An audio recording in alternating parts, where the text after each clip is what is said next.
Hello दोस्तों, नमस्कार। स्वागत है एक बार फिर से आप सभी के अपने प्रिय चैनल पर। दोस्तों आपको बता दें जो अभी की सबसे बड़ी खबर आ रही है, जहां पर पाकिस्तान का प्रधानमंत्री बनने से पहले ही शहबाज शरीफ ने दिखाई अपनी औकात। कहा प्रधानमंत्री नरेंद्र मोदी जी से तभी बात करूंगा जब कश्मीर, जी हाँ दोस्तों, कश्मीर को लेकर बहुत बड़ा बयान दिया है। बताएंगे पूरी बात, आपको बताएंगे दोस्तों क्या कहा शहबाज शरीफ ने। क्या इमरान खान से भी 10 कदम आगे है शहबाज शरीफ भारत को लेकर? बताएंगे दोस्तों पूरी बड़ी खबर आपको इसी बीच बताएंगे, जहां पर व्लादिमीर पुतिन के नए प्लान से जेलेंस्की भागते हुए पहुंचे अमेरिका के पास। कहा अब तो रोकना मुश्किल हो जाएगा पुतिन को। जी हाँ दोस्तों, बताएंगे रशिया के किस प्लान के डर से दोस्तों जेलेंस्की भागते हुए अमेरिका के पास गए हैं। और इसी बीच आपको बताएंगे दोस्तों, जहां पर अब हिंद महासागर पर है चाइना की बहुत बुरी नजर। पाकिस्तान के रास्ते भारत के खिलाफ रची ये बहुत बड़ी साजिश। बताएंगे दोस्तों क्या साजिश रची गई है चाइना की तरफ से। साथ ही दोस्तों आपको बताएंगे जहां पर अब ताइवान ने चीन को दी है बहुत बड़ी धमकी। कहा मुझे जेलेंस्की मत समझना,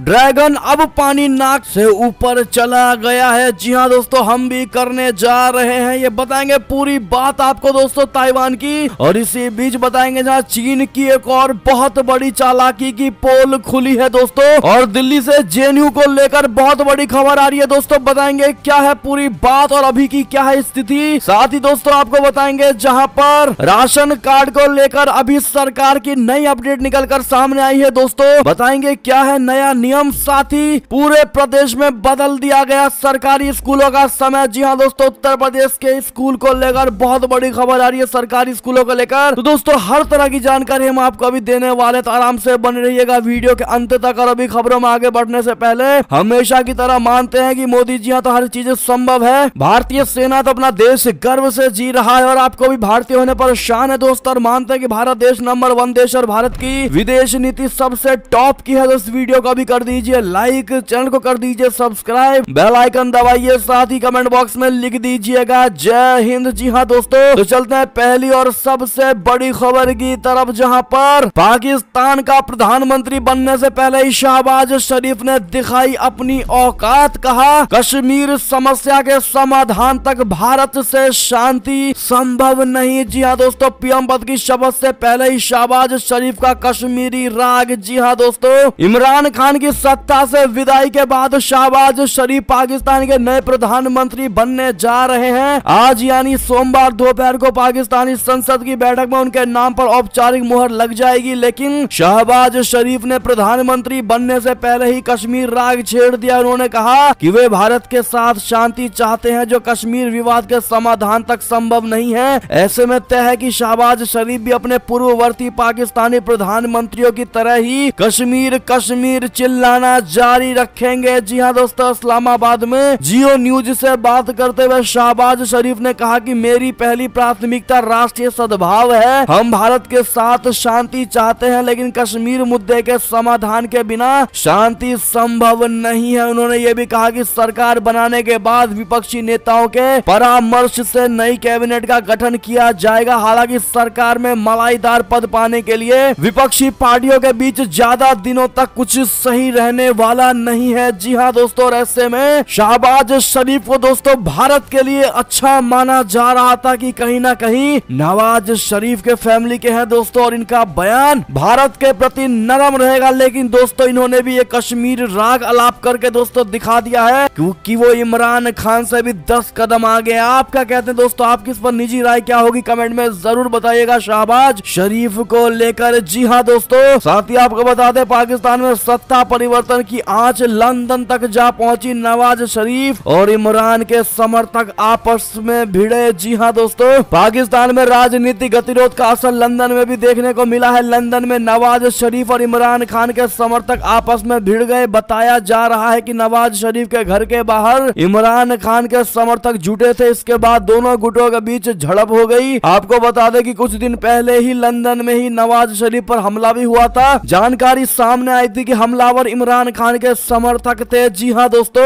अगली खबर की बात करें दोस्तों, जहां पुतिन के नए प्लान से जेलेंस्की भागते हुए पहुंचे अमेरिका के पास। कहा अब तो रोकना मुश्किल हो जाएगा रशिया को। जी हाँ दोस्तों, यूक्रेन पर रूस को हमला बोलते हुए आज 47 दिन हो गया है दोस्तों। इस जंग जंग को रोकने के लिए अमेरिका और नाटो संघ पूरे पश्चिमी देशों ने पूरी कोशिश की, लेकिन वो नाकाम रहे, जिसके बाद उन्होंने रशिया को आर्थिक चोट पहुंचाने के लिए कई सारे कड़े प्रतिबंध लगा दिए, लेकिन इससे भी रशिया को कोई फर्क नहीं पड़ा। ऐसा कहा जा रहा था कि रशिया को यूक्रेन हमले के बाद काफी नुकसान हुआ है और वो जल्द ही हमला रोक देगा, लेकिन ऐसा लगता है कि रशिया ने अपनी पूरी तैयारी पहले से ही की थी, क्योंकि अब वो यूक्रेन युद्ध के लिए नया कमांडर नियुक्त किया गया है। दोस्तों, अमेरिका की ओर से दावा किया गया है कि यूक्रेन युद्ध के लिए रशिया ने नया कमांडर नियुक्त किया है। अमेरिका के एक अधिकारी ने अपनी पहचान गुप्त रखते हुए कहा है कि रूस ने अपने सबसे अनुभवी सैन्य अधिकारी जनरल अलेक्जेंडर दिर्वोनिकोव को यूक्रेन युद्ध का नया कमांडर नियुक्त किया है। उन्होंने बताया कि दिर्वोनिकोव का सीरिया और अन्य युद्ध स्थलों पर आम नागरिकों के खिलाफ क्रूरता का रिकॉर्ड है। क्रूरता की बात अमेरिका कर रहा है, जिसने सीरिया को आज इस हाल पर छोड़ दिया है। इसके साथ ही लीबिया के साथ अफगानिस्तान का जो हाल है वो अमेरिका का ही दिया हुआ है, लेकिन दुनिया इस पर अमेरिका को बेरहम नहीं मानती, लेकिन रशिया को जरूर आतंकवादी कह रही है। आपकी क्या राय होगी दोस्तों, कमेंट में लिखकर जरूर बताइएगा इसको लेकर। और इसी बीच आपको बता दें दोस्तों, जहां पर अब हिंद महासागर पर है चीन की बुरी नजर, पाकिस्तान के रास्ते भारत के खिलाफ रची बहुत बड़ी साजिश। जी हाँ दोस्तों, चीन ने अब हिंद महासागर में भारत को घेरने की बहुत बड़ी साजिश रची है। जी हाँ दोस्तों,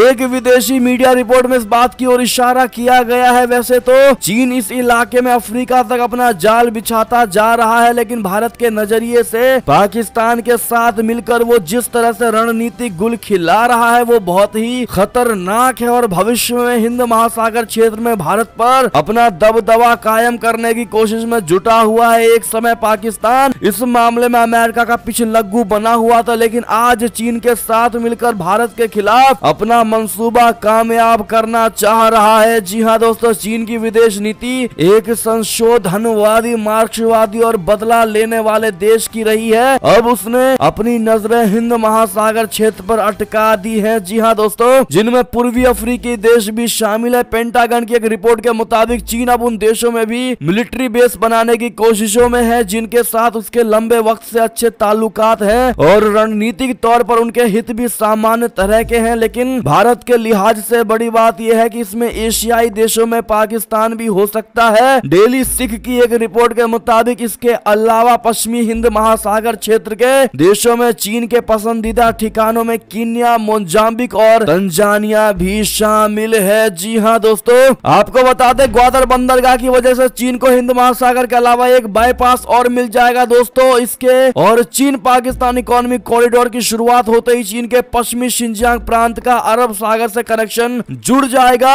और इस कनेक्शन के जुड़ते ही चीन और पाकिस्तान दोनों को काफी ज्यादा फायदा होगा। जी हाँ दोस्तों, पाकिस्तान के रास्ते भारत के खिलाफ चाइना बहुत बड़ी साजिश पाकिस्तान के साथ मिलकर रच पाएगा। जी हाँ दोस्तों, और ऐसे में किसी भी हाल में भारत को उनके मंसूबे पूरे नहीं होने देने होंगे। जी हाँ दोस्तों, ऐसे में देखते हैं भारत क्या कदम उठाता है। दोस्तों, ऐसे में जितने भाई बहन नए हैं हमारे चैनल पर, प्लीज चैनल को सब्सक्राइब कर लीजिएगा। हर अपडेट पाने के लिए हम हमेशा आपके साथ खड़े हैं। अगली खबर की बात करें, जहां पर ताइवान ने चीन से कहा मुझे जेलेंस्की मत समझना ड्रैगन, अब पानी नाक से ऊपर चला गया है। बता दें चाइना लगातार ताइवान पर अपना दावा करता आ रहा है और पिछले कुछ समय से यहाँ घुसपैठ करने की कोशिश कर रहा है। अब एक बार फिर से चीन ने ताइवान के वायु क्षेत्र में घुसपैठ की है। एक बार फिर चीन के 4 एयरक्राफ्ट ताइवान के वायु रक्षा क्षेत्र में देखे गए हैं। दोस्तों, स्थानीय मीडिया के मुताबिक शुक्रवार को चीनी विमान शेनयांग J-11 लड़ाकू जेट,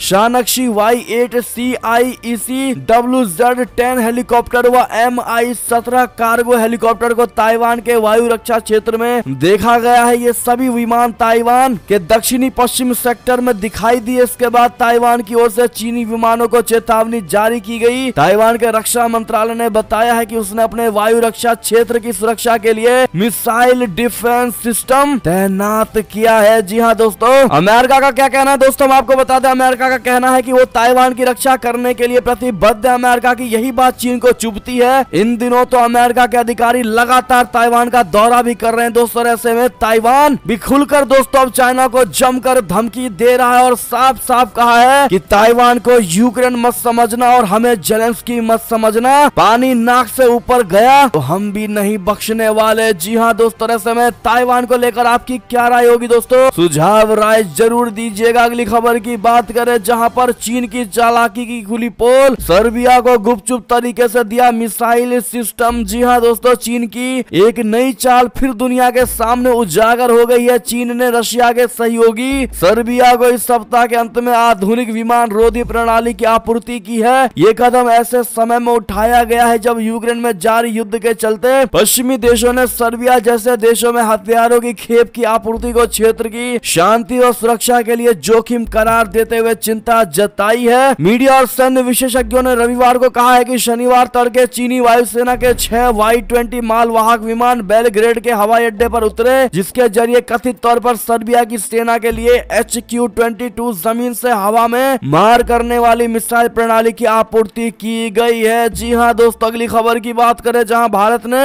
आर्थिक संकट में फंसे श्रीलंका को भेजा राशन और सब्जियां, अरबों डॉलर का कर्ज भी देगा अपना भारत। जी हाँ दोस्तों, श्रीलंका में आर्थिक संकट लगातार बढ़ती जा रही है। दोस्तों, देश की खस्ता हाली का अंदाजा इससे भी लगाया जा सकता है कि लोग अनाज व अन्य जरूरी दैनिक सामान खरीदने के लिए घर के गहने बेचने को मजबूर हो गए हैं। और इसी बीच आर्थिक संकट में घिरे श्रीलंका को भारत लगातार मदद पहुंचा रहा है। मीडिया रिपोर्ट के मुताबिक भारत सरकार की ओर से भेजी गई सब्जियों और राशन की खेप कोलंबो पहुंच गई है। भारत ने अब श्रीलंका को 2,70,000 मीट्रिक टन से अधिक ईंधन की आपूर्ति की है। यही नहीं, भारत की ओर से श्रीलंका को $1 अरब का कर्ज दिए जाने की घोषणा की गई है ताकि द्वीपीय देश की डूबती अर्थव्यवस्था को उबारने में मदद मिल सके। जी हाँ दोस्तों, ऐसे में दोस्तों भारत जिस प्रकार से श्रीलंका की इस बुरी स्थिति में मदद कर रहा है, दोस्तों बुरे समय में भारत मदद करने के लिए आगे आया है और कोई देश श्रीलंका की मदद नहीं कर रहा है। दोस्तों ऐसे में भारत के डिसीजन को आप सही मानते हैं गलत जरूर बताइएगा दोस्तों, क्योंकि जब श्रीलंका सही था दोस्तों, उसकी अच्छी वैल्यूज थी, तब उसने चाइना का साथ दिया है दोस्तों,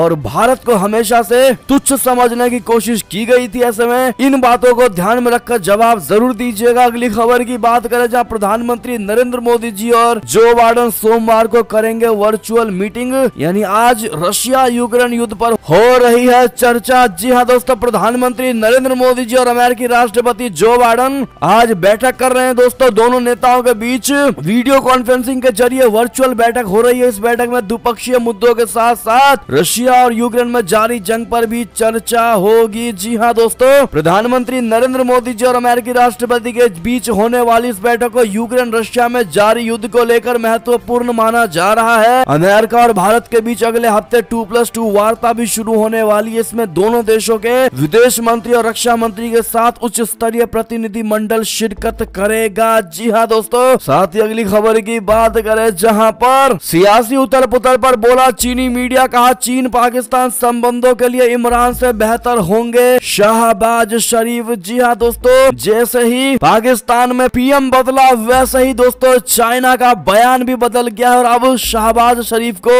इमरान खान से बेहतर बता रहा है चीन, क्योंकि अब चाइना को पता है कि अब शहबाज शरीफ के हाथों में कमान है, तो इमरान खान कौन है हमें नहीं पता। ऐसे में दोस्तों चाइना की इस दोहरी नीति को अगर आप शुरू से ही पहचानते हैं दोस्तों तो जवाब जरूर दीजिएगा, और चाइना को आप किस नजरिए से देखते हैं बताना मत भूलिएगा। अगली खबर की बात करें दोस्तों जहां लेकिन जिन भाई और बहनों ने वीडियो को लाइक नहीं किया अभी तक, प्लीज दोस्तों रिक्वेस्ट है आपसे, प्लीज वीडियो को लाइक करके शेयर करना मत भूलिएगा। बात करें खबर की जहां पर अमेरिका से कितनी संख्या में खरीदे जाएंगे प्रीडेटर ड्रोन, सरकार ने बनाई उच्च स्तरीय समिति। जी हाँ दोस्तों, सरकार रक्षा के क्षेत्र में मेक इन इंडिया पर जोर दे रही है। वो देश में ही हथियारों के निर्माण को बढ़ावा देने के साथ ही स्वदेशी रक्षा उपकरणों की खरीद भी कर रही है। इसी नीति पर बढ़ते हुए विदेशों से रक्षा उपकरणों के आयात में लगातार कटौती की जा रही है। समाचार एजेंसी ANI की रिपोर्ट के मुताबिक अब रक्षा मंत्रालय ने वरिष्ठ अधिकारियों की एक समिति का गठन किया है जो निर्धारित करेगी कि अमेरिका से कितनी संख्या में प्रीडेटर ड्रोन की खरीद की जाए। अगली खबर की बात करें जहां पर नेपाल में भी विदेशी मुद्रा का संकट, देउबा सरकार ने सेंट्रल बैंक के गवर्नर को किया निलंबित। जी हाँ दोस्तों, भारत के पड़ोसी देशों की हालत इस समय ठीक नहीं है। श्रीलंका और नेपाल विदेशी मुद्रा संकट से जूझ रहे हैं। पाकिस्तान की हालत भी ठीक नहीं है, वहाँ संवैधानिक संकट चल रहा है। इस बीच नेपाल सरकार ने बहुत बहुत बड़ा कदम उठाते हुए सेंट्रल बैंक के गवर्नर को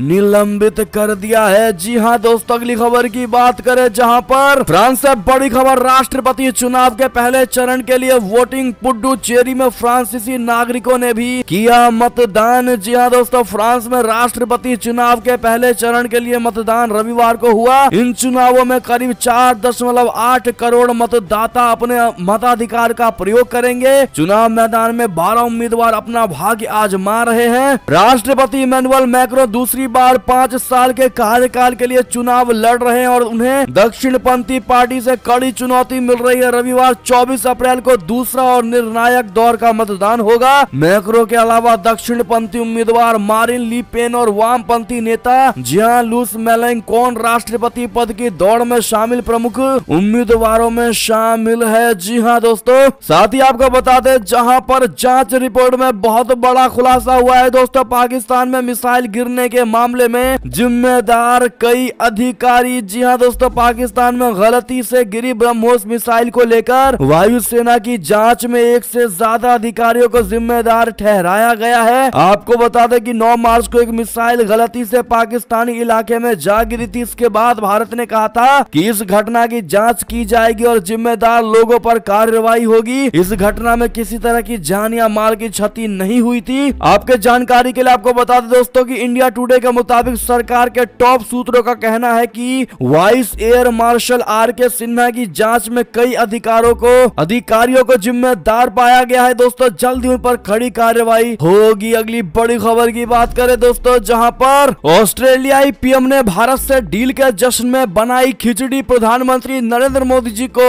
बताया अपना दोस्त। जी हाँ दोस्तों, भारत के साथ नए व्यापारिक समझौते का जश्न मनाने के लिए ऑस्ट्रेलिया के प्रधानमंत्री स्कॉट मॉरिसन ने शनिवार को इंस्टाग्राम पर एक तस्वीर डाली जिसमें वो खिचड़ी बनाते हुए दिखाई दे रहे हैं, जो कि उनके भारतीय समकक्ष नरेंद्र मोदी जी का पसंदीदा व्यंजन है। जी हाँ दोस्तों, भारत और ऑस्ट्रेलिया ने 2 अप्रैल को एक आर्थिक सहयोग और व्यापार समझौते पर हस्ताक्षर किए थे, जिसके तहत कैनबेरा कपड़े, चमड़े, गहने और खेल संबंधित उत्पादों जैसे 95% से अधिक भारतीय सामान के अपने बाजार में कर मुक्त प्रवेश, बोले तो टैक्स फ्री एंट्री सुनिश्चित करेगा। मॉरिसन ने शनिवार को अपने आधिकारिक इंस्टाग्राम अकाउंट पर लिखा कि भारत के साथ हमारे नए व्यापारिक समझौते का जश्न मनाने के लिए आज रात मैंने पकाने के लिए जिन करी का चयन किया है वो मेरे प्यारे दोस्त प्रधानमंत्री नरेंद्र मोदी जी के गुजरात प्रांत की है। इनमें उनकी पसंदीदा खिचड़ी भी शामिल है। ऐसे में दोस्तों आप उनका ये इंस्टाग्राम पोस्ट देख पा रहे होंगे। जी हाँ दोस्तों, ऐसे में थैंक यू स्कॉट मॉरिसन जरूर कह दीजिएगा। अगली खबर की बात करें दोस्तों, जहां पर लद्दाख में भीषण हादसा, निर्माणाधीन पुल ढहने से 4 मजदूरों की गई जान, 2 की बची जान। बता दें लद्दाख के नुब्रा उपमंडल में शनिवार को ढहे एक निर्माणाधीन पुल के मलबे से 4 कर्मियों के शव बरामद हुए हैं। अधिकारियों ने रविवार को यह बड़ी जानकारी दी है। उन्होंने बताया है कि लेह जिले के दिस्कित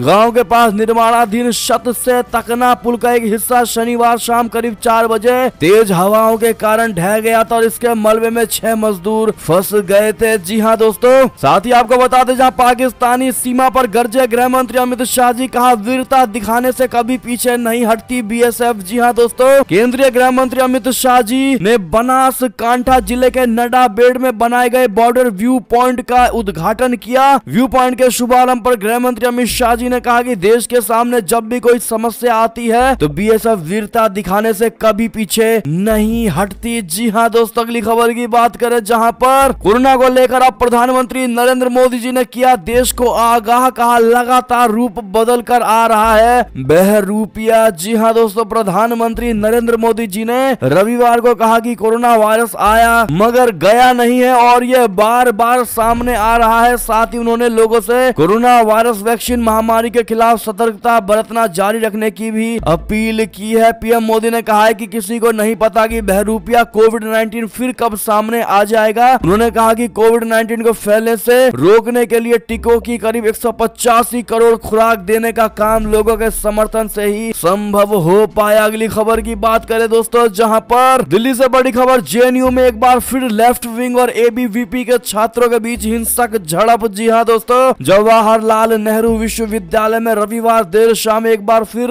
लेफ्ट और राइट विंग के छात्रों के बीच झड़प हो गई। बताया ये जा रहा है कि इस हिंसक झड़प में कुछ छात्र घायल हुए हैं। जेएनयू छात्र संघ अध्यक्ष आयुषी घोष के मुताबिक जेएनयू में हिंसक झड़प हुई जिसमें कुछ छात्र घायल हुए हैं। उधर बवाल के बाद अखिल भारतीय विद्यार्थी परिषद के समर्थक जेएनयू का मेन पर नारेबाजी करते हुए पहुंच गए, जिसके बाद मेन गेट बंद कर दिया गया। दक्षिण पश्चिम दिल्ली पुलिस के डीसीपी का कहना है कि फिलहाल स्थिति शांतिपूर्ण है। दोनों छात्र पक्ष शांतिपूर्ण तरीके से विरोध कर रहे हैं। शिकायत मिलने पर उचित कानूनी कार्यवाही की जाएगी। ऐसे में दोस्तों आपको क्या लगता है, किसकी गलती लगती है दोस्तों कमेंट में जरूर बताइएगा। साथ ही आपको बता दें जहां पर राशन कार्ड को लेकर बड़ी खबर, सरकारी दुकानों से राशन लेने के बदल रहे हैं नियम। क्या है नया प्रावधान बता दें। राशन कार्ड के लाभार्थियों के लिए एक बहुत जरूरी खबर है। सरकार ने फ्री राशन की अवधि को बढ़ा दिया है। इसके बीच खाद्य एवं सार्वजनिक वितरण विभाग बोले तो department of food and public distribution ने राशन कार्ड के नियमों में बदलाव कर दिया है। सरकारी राशन की दुकानों से राशन लेने वाले पात्र लोगों यानी एलिजिबल के लिए तय किए गए मानकों में बदलाव हो रहा है। नए मानक का प्रारूप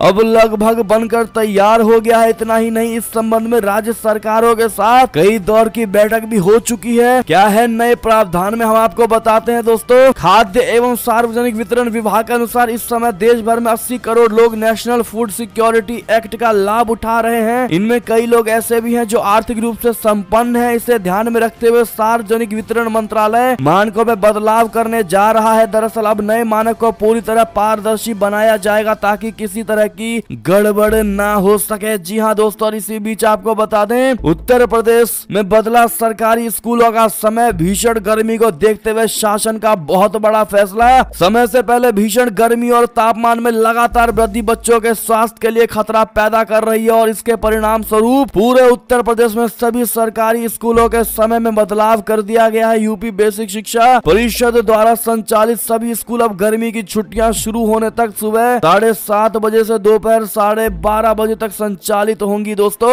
इसी बीच आपको बता दें जहां पर बहुत बड़ी खुशखबरी बढ़ सकती है। रिटायरमेंट की उम्र और पेंशन की रकम सरकार बना रही है बड़ा प्लान। जी हां, केंद्रीय कर्मचारियों को जल्द ही खुशखबरी मिल सकती है। कर्मचारियों के रिटायरमेंट की उम्र और पेंशन की राशि बढ़ाने पर सरकार विचार कर रही है। प्रधानमंत्री की आर्थिक सलाहकार समिति की तरफ से सरकार को ये प्रस्ताव भेजा गया है। जी हाँ दोस्तों, इस प्रस्ताव में देश में लोगों के काम करने की उम्र सीमा बढ़ाई जाने की बात की गई है। जी हाँ दोस्तों, ऐसे में ये थी अब तक की सारी बड़ी खबरें। आपको हमारी खबर कैसी लगी दोस्तों? आशा करता हूँ बहुत अच्छी लगी होगी। अगर थोड़ी भी अच्छी लगी है तो इस वीडियो को भी अपने भाई बंधुओं में व्हाट्सएप, फेसबुक, ट्विटर के जरिए पूरे भारत में शेयर करना बिल्कुल मत भूलिएगा दोस्तों। और अभी कर दीजिए इस वीडियो को लाइक, चैनल को कर दीजिए सब्सक्राइब, बेल आइकन दबाइए, साथ ही कमेंट बॉक्स में लिख दीजिएगा जय हिंद जय भारत। तो मिलते हैं आप अगली बड़ी खबर में दोस्तों, तब तक अपना ख्याल रखिएगा। आप सभी का बहुत बहुत धन्यवाद दोस्तों, साथ देने के लिए, साथ बने रहने के लिए। और खबरों का सिलसिला लगातार हमारे चैनल पर जारी है, तो अपडेट रहना दोस्तों बिल्कुल मत भूलिएगा। अगली खबर का इंतजार करिएगा। हम मिलते हैं आप अगली बड़ी खबर में, तब तक के लिए आप सभी का बहुत बहुत धन्यवाद। जय हिंद जय भारत,